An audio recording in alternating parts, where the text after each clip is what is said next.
I'm Rick Howard, president of Kingdom Magic Vacations. In my job, I get to travel a lot.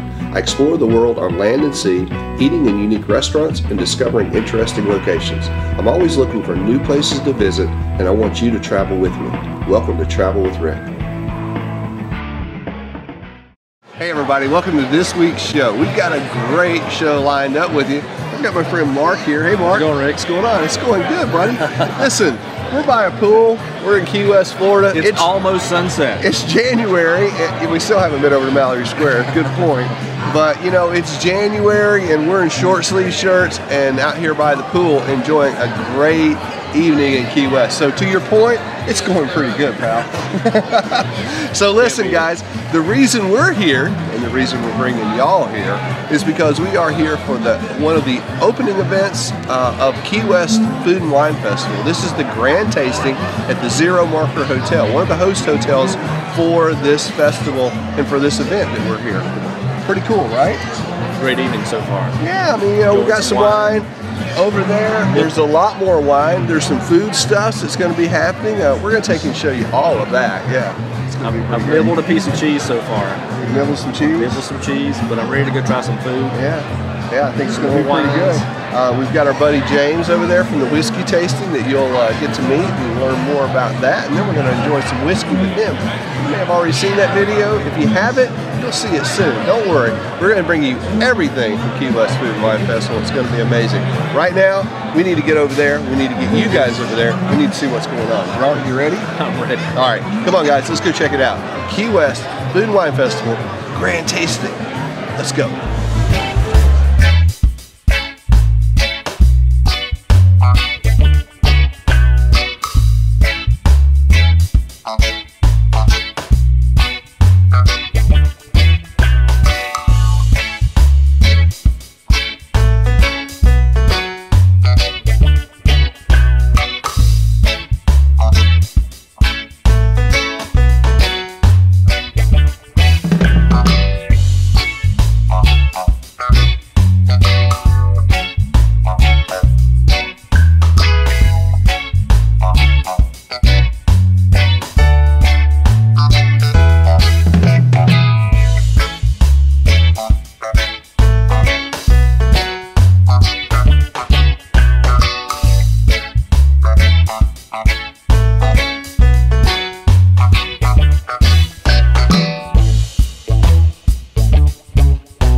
Great treat for you. This is James. Hey James, welcome. It's good to have you here, man. We met James yesterday at the whiskey tasting at Square One. That's a great bar. Well, I guess bar, restaurant, right? But it's a great location. So had an awesome time yesterday. I'm a big bourbon fan. I told you when we were talking yesterday, love Woodford Reserve, one of my favorites. So we learned a lot about scotches, about rye. I was not that familiar with rye, so that was really a great learning experience. So we had some scotches, we had some bourbons, learned a lot about the different kinds of bourbons. So really cool day. Thank you a lot for that. My that was pleasure, pretty cool. Yeah. So how did that kind of happen? You know, that whole, I mean, there were 18 different, how did you put that together? That was amazing.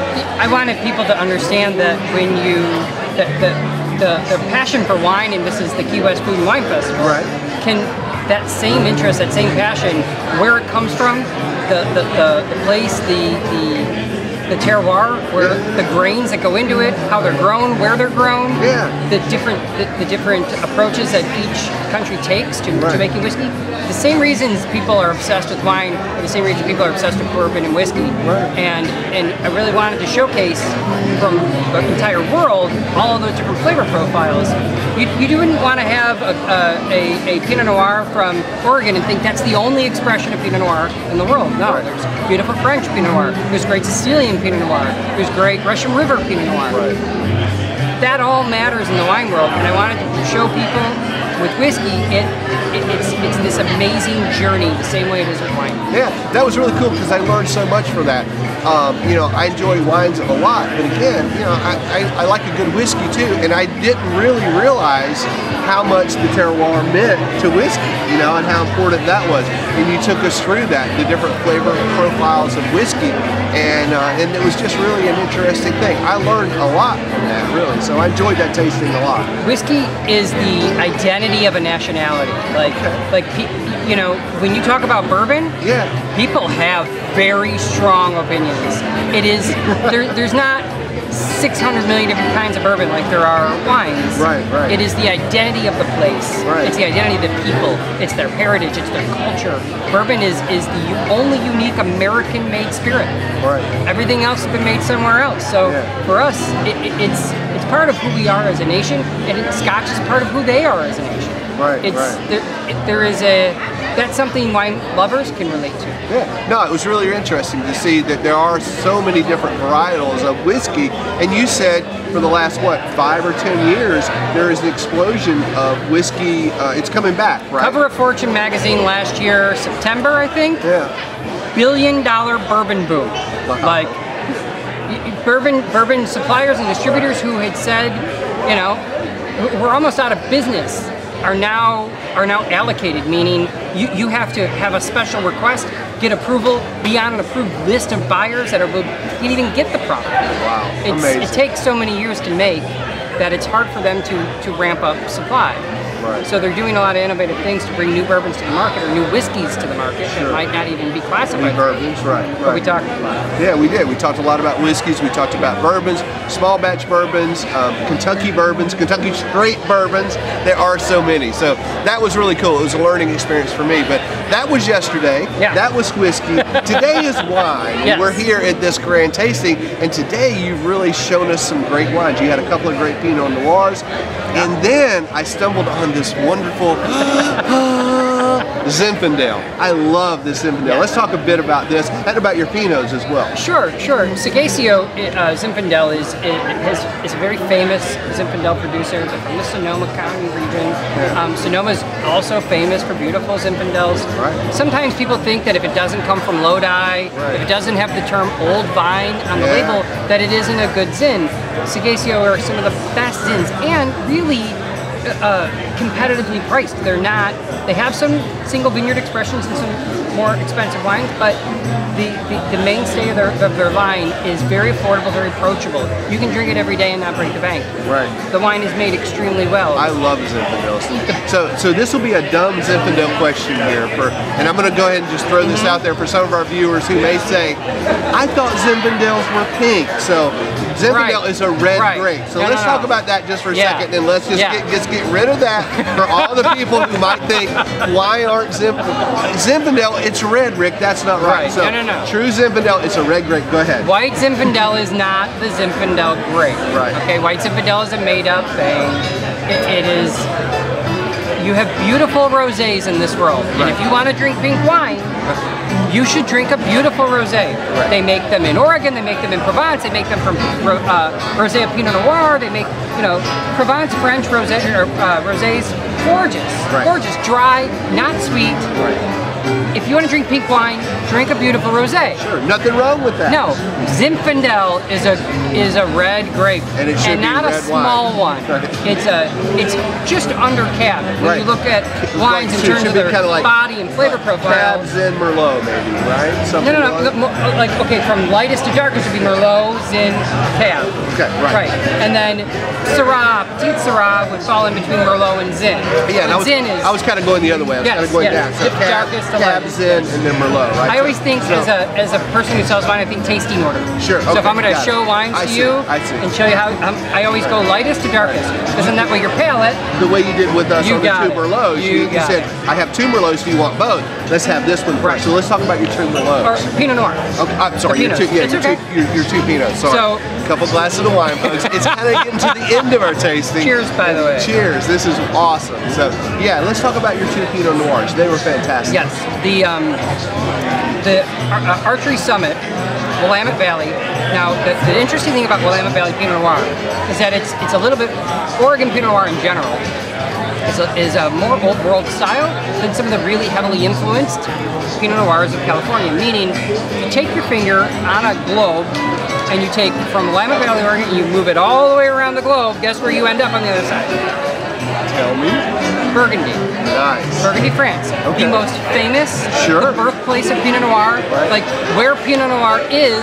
That's the like, terroir that sings to everybody. You got right? it. And it's that exact same latitude that Willamette Valley sits in Oregon. So that's why the temperature and the, just right and the all of it is perfect for Pinot Noir.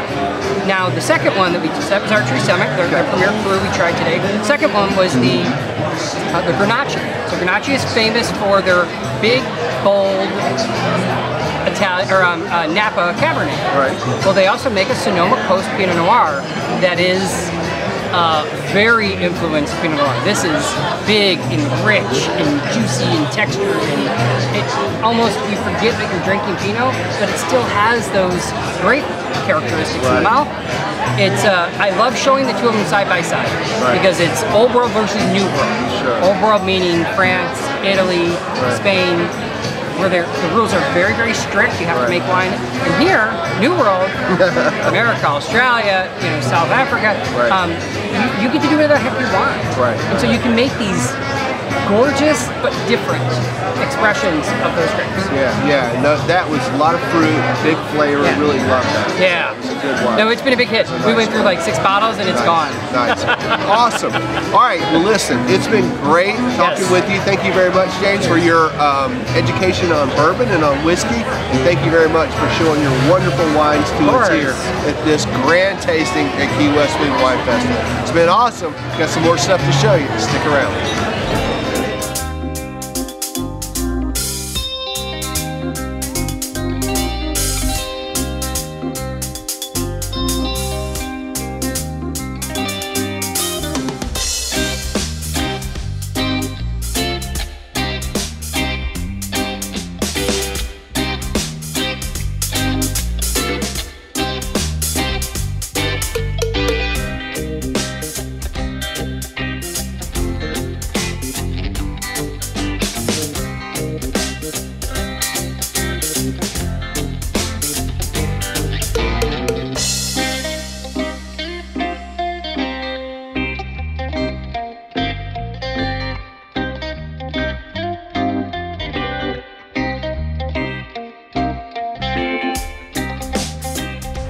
Wow, what a great evening, guys. Pretty awesome, huh? Amazing evening tonight. Yeah, really good. Great tasting.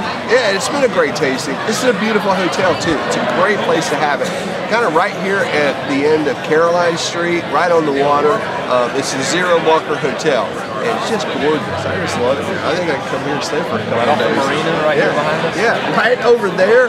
One of our favorite places, the Schooner Wharf Bar. You just can't beat the location, And I think, I'm not telling anybody, but I think somewhere right up there, Jimmy Buffett's recording studio. But hey, I'm a Jimmy Buffett geek, so it means something to me. Wow, so kind of cool talking to all the different wine folks, right? You enjoyed that? A lot of good information, a lot of good wine, a lot of good food. I'm so It is the food and wine festival. That's right. There was some food here. The wine's been really great. I'm so glad that the guys were here from Kim Crawford. Representing Kim Crawford wines. One of my favorite wines. Is it? It's not my. Okay, I love it. Sauvignon Blanc, you guys have heard me say it before, it's one of our summer go-to wines. We love it. And this Pinot Noir, the 2013 Pinot Noir, if you'll remember, you travel with Rick aficionados, you'll remember that we first had the Kim Crawford Pinot Noir 2013 wine back at Nalfi last year in New Orleans. It had just come out. Those hot little bottles, well, they weren't hot, they were cool, but those little bottles were fresh out of the press, and they were so glad to be showcasing those there. So that was the first place we actually tried that year's Pinot Noir from Kim Crawford. So absolutely love that wine. A lot of great wines here. Love the wines that James brought. He had a couple of great Pinot Noirs as well, and a pretty good Malbec, right? Malbec, Yeah. So really digging on that, and had some good stuff. Actually, Francis Coppola wines were here, so enjoying some of that. It's like what I'm finishing in my glass right now. Francis Coppola. I'm actually trying next to the Crawford was I keep wanting to say Adam West. It's not Batman. It's Mark West, right? Pinot Noir. Well, you should be able to remember that. Mark, that should work. But yeah, that Mark West Pinot Noir. Yeah, that Mark West is pretty nice. So a lot of Pinot Noirs represented here. Four Pinot Noirs for sure that we had right there. the Kim Crawford and the Mark Weston at that table, and then the two that James had. Both of those were really good. So yeah, a lot of great wine, a lot of good food, good cheese selection. Amanda and Sarah, if you guys are checking it out, friend Amanda Tierney stuck back up home near Orlando. Sorry, girl, you should be here. This is your town. But yeah, you guys would have loved the cheese platter there. So yeah, a lot of great cheeses, some good smoked meats over there, and man, the things that they were bringing around special. That what do you call it? Bird nest scallop? Bird nest scallop. Yeah, fantastic. Covered with like a toasted shaved coconut and some sriracha sauce on top. Right. I went back twice for that one, guys. It was awesome. I said, come back over here. I gotta have another one. And then they had a pretty good beef tenderloin. Yeah, man. With some horseradish.